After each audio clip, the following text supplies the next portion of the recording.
Hello കൂട്ടുകാരെ, എല്ലാവർക്കും സുഖമാണല്ലോ? എല്ലാവർക്കും സുഖമെന്ന് വിശ്വസിക്കുന്നു. എൻ്റെ കൂട്ടുകാർക്ക് ഇന്ന് നമുക്ക് കെമിക്കൽസ് ഒന്നും ചേർക്കാതെ നമ്മൾ വീട്ടിൽ നമുക്കൊരു ബീറ്റ്റൂട്ട് ജാം ഉണ്ടാക്കിയാലോ?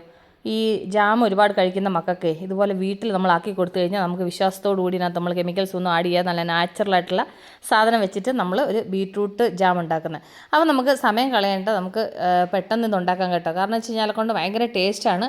അപ്പോൾ എൻ്റെ കൂട്ടുകാർ മിസ് ചെയ്യാതെ ഇത് ഉണ്ടാക്കി നോക്കണം. ഇതിന് അധികം സാധനങ്ങളൊന്നും വേണ്ട. പിന്നെ എന്താ പറയുക, സിമ്പിളായിട്ട് നമ്മുടെ വീട്ടിലുള്ള സാധനങ്ങൾ വെച്ചിട്ട് ചെയ്യാൻ പറ്റുന്നതാണ്. അപ്പോൾ ബീറ്റ്റൂട്ടൊക്കെ ഉണ്ടെന്നുണ്ടെങ്കിൽ എൻ്റെ കൂട്ടുകാർ മറക്കാതെ ചെയ്ത് നോക്കൂ.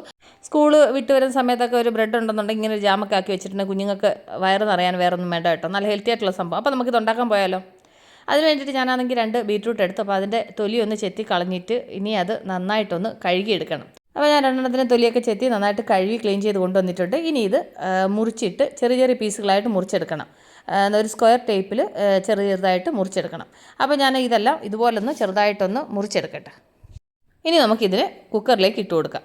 കുക്കറിലേക്ക് ഇട്ട് കൊടുത്തതിന് ശേഷം ഇനി ഇതിനകത്ത് വേണ്ടുന്ന ഒരു മെയിൻ ഐറ്റം എന്താണെന്ന് വെച്ച് കഴിഞ്ഞാൽ ഡേറ്റ്സ്, ഈന്തപ്പഴം. ഞാനൊരു 12 ഈന്തപ്പഴം എടുത്തിട്ടുണ്ട് കേട്ടോ. മീഡിയം 2 ബീറ്റ്റൂട്ടിന് 12 ഈന്തപ്പഴമാണ് എടുത്തേക്കുന്നത്. ഇനി ഞാൻ ഇതിൻ്റെ അരി ഇല്ലാതാണ്ട് അരി മാറ്റിയിട്ട് ഇതിനെ ഇങ്ങനെ മുറിച്ചിട്ടാണെന്നുണ്ടെങ്കിൽ ഈ ബീറ്റ്റൂട്ടിൻ്റെ കൂടെ അങ്ങ് ചേർത്ത് കൊടുക്കുന്നുണ്ട്. അപ്പം ബാക്കിയുള്ളത് ഇതിൻ്റെ കൂടെ അങ്ങ് ഇട്ട് കൊടുക്കട്ടെ. എന്നിട്ട് അപ്പോൾ ബാക്കിയുള്ളതിലേക്ക് ഇട്ട് കൊടുത്തു. എന്നിട്ട് ഞാൻ ഇതിന് നിരപ്പരത്തിന് ഞാൻ വെള്ളം വെക്കുന്നുണ്ട്. ഈ ഒരു അളവിൽ വെള്ളം വെച്ചിട്ട് നമുക്ക് കുക്കർ അടച്ച് വെച്ചിട്ട് 2-3 വിസിൽ അടുപ്പിച്ച് ഇത് നന്നായിട്ടൊന്ന് വേവിച്ചെടുക്കാം. അപ്പോൾ അത് അവിടെ ഇരുന്ന് വേവട്ടെ.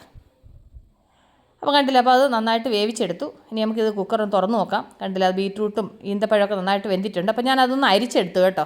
ഒരു പാനിലേക്ക് ഞാൻ അരിച്ച വെള്ളം മാറ്റി എന്നിട്ട് ആ ബീറ്റ്റൂട്ടിന് മിക്സിയുടെ ജാറിലേക്ക് ഇട്ട് കൊടുത്തു. ഇനി നമുക്ക് നൈസായിട്ടൊന്ന് അരച്ചുകൊണ്ട് വരാം. എന്നിട്ട് ആ ബീറ്റ്റൂട്ട് വേവിച്ച വെള്ളത്തിലേക്ക് ഞാൻ 1 കപ്പ് ശർക്കര ഇട്ട് കൊടുക്കുന്നുണ്ട്. ശർക്കര നിങ്ങളുടെ മധുരത്തിനനുസരിച്ചിട്ട് എടുക്കുക. ഞാൻ 1 കപ്പ് ഇപ്പം ചേർത്തിട്ടുണ്ട്. ഇനി ഇത് നന്നായിട്ടൊന്ന് മെൽറ്റായിട്ട് ഇതൊന്ന് തിളയ്ക്കണം. ഞാൻ പിന്നെ ശർക്കര പൊടി ചേർത്തേക്കുന്നത് കൊണ്ട് പിന്നെ അധിക സമയം വേണ്ട, വേഗം അങ്ങ് മെൽറ്റ് ആയിക്കോളും. അപ്പോൾ ഇത് നന്നായിട്ടൊന്ന് തിളച്ച് ആ ശർക്കരയൊക്കെ ഒന്ന് മെൽറ്റ് ആവട്ടെ.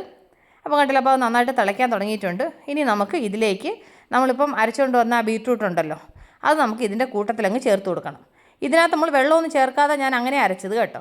ഇനി ഇത് നന്നായിട്ട് മിക്സ് ചെയ്തിട്ട് നമുക്കിത് അടച്ച് വെച്ചിട്ട് നന്നായിട്ടൊന്ന് ട്രൈ ചെയ്തെടുക്കണം. ഇത് അടച്ച് വെക്കുന്നതിൻ്റെ കാര്യം വെച്ചാൽ അല്ലെങ്കിൽ ഭയങ്കരമായിട്ട് ഇത് തെറിക്കും കേട്ടോ. അതുകൊണ്ടാണ്. അപ്പോൾ ഇടയ്ക്ക് ഒരു 2-3 പ്രാവശ്യം ഇതുപോലെ ഒന്ന് തുറന്നിട്ടൊന്ന് ഇളക്കി കൊടുക്കണം. എന്നിട്ട് അടച്ച് വെച്ചിട്ട് ഇത് നന്നായിട്ടൊന്ന് ഡ്രൈ ആക്കി എടുത്താൽ മതി.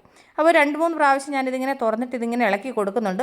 അത് നമ്മൾ ഒരു 5 മിനിറ്റ് ഇടവിട്ടിട്ട് ഇങ്ങനെ ഒന്ന് ഇളക്കി കൊടുത്താൽ മതി. അപ്പോൾ ഇതിൻ്റെ പരുവെന്ന് പറഞ്ഞു കഴിഞ്ഞാൽ കൊണ്ട് നമ്മൾ ഈ തവിയിൽ നിന്ന് നമ്മൾ താഴേക്ക് എടുക്കുന്ന സമയത്ത് അതിങ്ങനെ പീസായിട്ട് മുറിഞ്ഞ് വീഴണം. അപ്പോൾ അതാണ് അതിൻ്റെ പരുവം. അപ്പോൾ ഞാൻ എന്നിട്ട് ഇതിലേക്ക് ലാസ്റ്റിലാണെന്നുണ്ടെങ്കിൽ 2 ടേബിൾ സ്പൂണ് നെയ്യും കൂടെ ചേർത്ത് കൊടുക്കുന്നുണ്ട്. എന്നിട്ട് നെയ്യും കൂടെ ചേർത്തിട്ട് ഇത് നന്നായിട്ട് ഒന്നുകൂടെ മിക്സ് ചെയ്ത് കഴിയുമ്പോൾ ഒരു 2 മിനിറ്റ് ഇനി ഒന്ന് അടച്ച് വെച്ച് കഴിയുമ്പോൾ നമുക്ക് ഒന്നുകൂടെ ഒന്ന് ഡ്രൈ ആക്കി എടുക്കാം. അത് ഒന്നുകൂടെ ഒന്ന് ഡ്രൈ ആവാനുണ്ട്. അപ്പോൾ നമുക്കൊരു 5 മിനിറ്റ് ഒന്നുകൂടെ ഒന്ന് അടച്ച് വെച്ചിട്ട് ഒന്നുകൂടെ ഡ്രൈ ആക്കി എടുക്കാം. എന്നിട്ടപ്പോൾ നന്നായിട്ട് ഡ്രൈ ആയിട്ടുണ്ട്. അപ്പോൾ അതിൻ്റെ കൂടെ ശ്രദ്ധിക്കേണ്ടതിന് വേറൊന്നുമില്ല, ഇതൊന്ന് അടച്ച് വെച്ചിട്ട് വേണം അതിന് ഡ്രൈ ആക്കാൻ. അല്ലെന്നുണ്ടെങ്കിൽ മൊത്തം തെറിക്കും കേട്ടോ. കാരണം ആ ശർക്കരയുടെ കൂടെ നമ്മളത് ചേർത്ത് കൊടുക്കുമ്പോൾ അത് തെറിക്കാൻ സാധ്യതയുണ്ട്. അതുകൊണ്ട് ഓക്കെ, കണ്ടില്ല. അപ്പോൾ ഞാൻ ഈ എടുത്ത തവിയിൽ നിന്ന് അതിങ്ങനെ പീസായിട്ട് വീഴുന്ന കണ്ടോ. അപ്പോൾ അത് റെഡി ആയിട്ടുണ്ട്. എന്നിട്ട് ഇതിലേക്ക് ലാസ്റ്റ് ഞാനൊരു അരമുറി നാരങ്ങ നീരോടെ, നമ്മൾ ജാമ് കഴിക്കുമ്പോൾ അതിനകത്ത് ചെറിയൊരു പുളിപ്പും ആ ഒരു മധുരവും എല്ലാം കൂടെ ആകുമ്പോഴേലും അതിനൊരു ടേസ്റ്റ് വരുന്നത്. അതിന് വേണ്ടിയിട്ടാണ് ലാസ്റ്റ് ഞാൻ ഒരു അരമുറി നാരങ്ങ നീരോടെ ചേർത്ത് കൊടുത്തത്. എന്നിട്ട് അതുകൂടെ ചേർത്തിട്ട് നന്നായിട്ടൊരു 2 മിനിറ്റ് അങ്ങനെ തുറന്ന് വെച്ചിട്ട് നന്നായിട്ടൊന്ന് മിക്സ് ചെയ്യുന്നുണ്ട് കേട്ടോ. കണ്ടില്ല, അപ്പോൾ നമ്മുടെ ബീറ്റ്റൂട്ട് ജാം റെഡി ആയിട്ടുണ്ട്. നല്ല ഹെൽത്തി ആയിട്ടുള്ള സംഭവമാണ്. അപ്പോൾ എൻ്റെ കൂട്ടുകാർ മിസ് ചെയ്യാതെ ഇതൊന്ന് ട്രൈ ചെയ്ത് നോക്കൂ. കാരണം നല്ല ടേസ്റ്റിയാണ്, മക്കൾക്കൊക്കെ ഒരുപാട് ഇഷ്ടപ്പെടും. ഇവിടെ ഉണ്ടാക്കിയപ്പോൾ മുതൽ അപ്പൂസ് കുറേശ്ശെ കഴിക്കാൻ തുടങ്ങിയിട്ടുണ്ട്. അത്ര നല്ല ടേസ്റ്റിയുള്ള സംഭവം കേട്ടോ. അപ്പോൾ നമുക്ക് സ്റ്റൗ ഓഫ് ചെയ്യാം. എന്നിട്ട് ഇത് നന്നായിട്ടൊന്ന് തണുക്കട്ടെ. കണ്ടില്ലേ, അപ്പം ജാം നന്നായിട്ട് തണുത്തിട്ടുണ്ട്. കണ്ടില്ലേ, നമ്മൾ ഈ കടയിൽ നിന്ന് മേടിക്കുന്ന അതേ ആ ഒരു കളറും ആ ഒരു ഫ്ലേവറും ഒക്കെ നല്ല ടേസ്റ്റ് ആയിട്ടോ. ഞാൻ ഇത് പറയുമല്ല, എൻ്റെ കൂട്ടുകാർ മിസ് ചെയ്യാതൊന്ന് ട്രൈ ചെയ്ത് നോക്കും. അപ്പോൾ ഞാൻ ഈ ബോട്ടിലേക്ക് ഇതൊന്ന് സ്റ്റോർ ചെയ്ത് വെക്കാമെന്ന് വിചാരിച്ചു.